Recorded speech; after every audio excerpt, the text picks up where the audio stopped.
Hello, my scrappy friends. It is Jess here from the Scrappy Sisters, and thank you for joining me for a Kitaholic Kits design team layout. The minute I saw all the book-related and reading-related things in this kit, I was sold. This is the cutest collection and kit I have seen. I love it.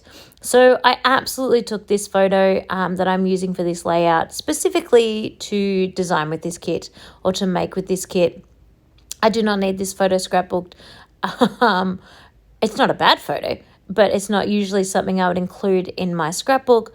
But OMG, this collection was just too cute to not use all of the book things. I just had to have it. Now, you may or may not notice that I am absolutely struggling here. This is because I basically gutted too much of my paper. Trying to fit the white paper that's been gutted and the book paper that's been gutted was just too hard. And what I actually should have done was do it in reverse. So I have a large piece to go into the center, so I should have done the large piece stuck to the white, and then that whole thing stuck to the books instead of doing it this way around. I just made it too complicated, and I ended up actually having to cut the white paper because it was like bubbling, and it's still bubbling a little bit. I just get sick of it and keep moving on. So I really just made my own life too hard. So even though in my brain it made no sense to start in the middle and work my way out, it absolutely would have been 1,000 times easier to start with the larger piece and stick the smaller pieces to it. Now, you listening at home might say, duh, Jess, you're a noodle. But yeah, that's me. I'm a noodle. So I am also going to put this band of black and white paper across the center just to sort of help cut the busyness and to be a mat for where I'm going to put all of my bits and pieces. You will notice that there is an arch cut out of it. I used this to cut the rainbow that was my second layout of the month. And I'm so glad I didn't throw it away because I definitely want it right now.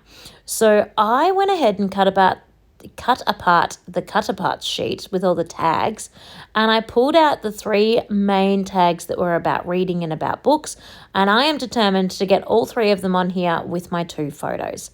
These photos are just of my bedside table. This is real. I didn't actually stage this. These 2 photos are of my bedside table with the stack of books that I am planning to read. The stack keeps growing. It doesn't go down. But I am planning to read them. I just keep getting more that look interesting.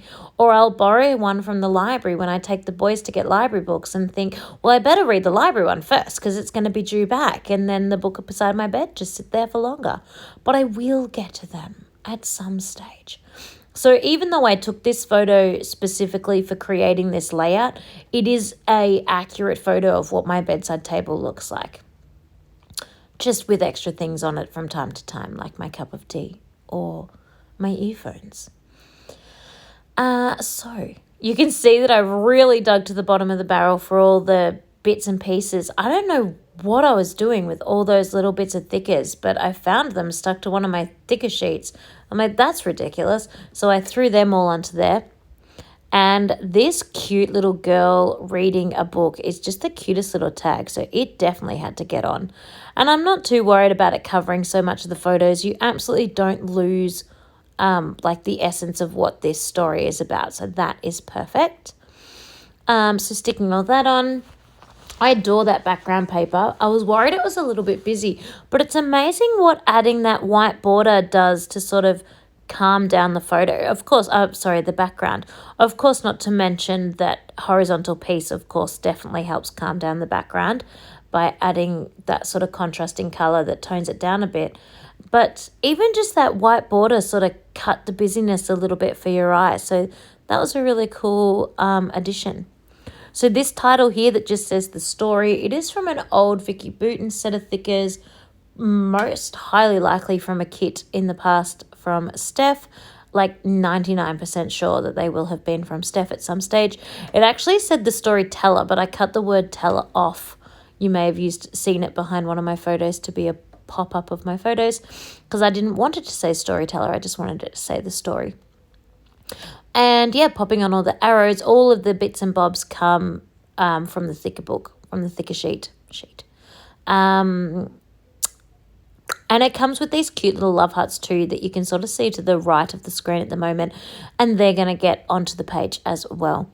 So just doing up my clusters. Of course, I have to have a cluster there because you can see the last little bit of the arch that I haven't covered with my photo yet. People may not have noticed, but I absolutely noticed. So, you know, I scrapbook for myself, so I definitely needed to cover that. And then I tried to choose some word sentiments that kind of went along with this concept of here's a pile of books that I plan to read at some stage, but who knows when. So I think they say things like me time and I don't know what they say, the little things. And I'm not sure. It's hard for me to read on my phone. It's very tiny. But yeah, so just working on those, and the little sort of foam flower cluster with the teeny tiny flowers, they came off the thicker sheet from this month's kit as well. And they're just a super cute little addition to this floral cluster. It gives a little bit of dimension, but it also like alternates the size, and it's just another layer to add onto the page, onto the cluster, which is super cute. So now I'm going ahead and popping on all of those cute little love hearts. Again, they came with the thickers. I love how Vicky Bouton's thickers have extra bits and pieces with them to help create your layouts. I think that's super cute. More bang for your buck, I say. And then I couldn't say no to the super little enamel dots. I love these. I love the matte look of them. So I'm just popping on a little teeny tiny one next to the love hearts. And of course, you know I cannot finish a layout without a little bit of splatters. So popping on some gold and some black. But I am going to go ahead and glue down the string of these tags just to sort of keep the string a little bit contained so it doesn't completely cover the photos or just drop straight down. Just looks a little bit nicer, I think. So just glue those on. And it also means that I can kind of manipulate the bend and the flow of that piece of string and kind of make it look a bit more artistic, which is nice. So now that the black splatters are on, I'm calling this one done. So here are my close-up photos. I'm really happy with how this came together. I think it's super cute. And yeah, I just really enjoyed creating this layout and working with all these book-related things. I think it's a really sweet little layout. So thank you so much for watching, and I cannot wait to catch you all next month. Bye, everyone.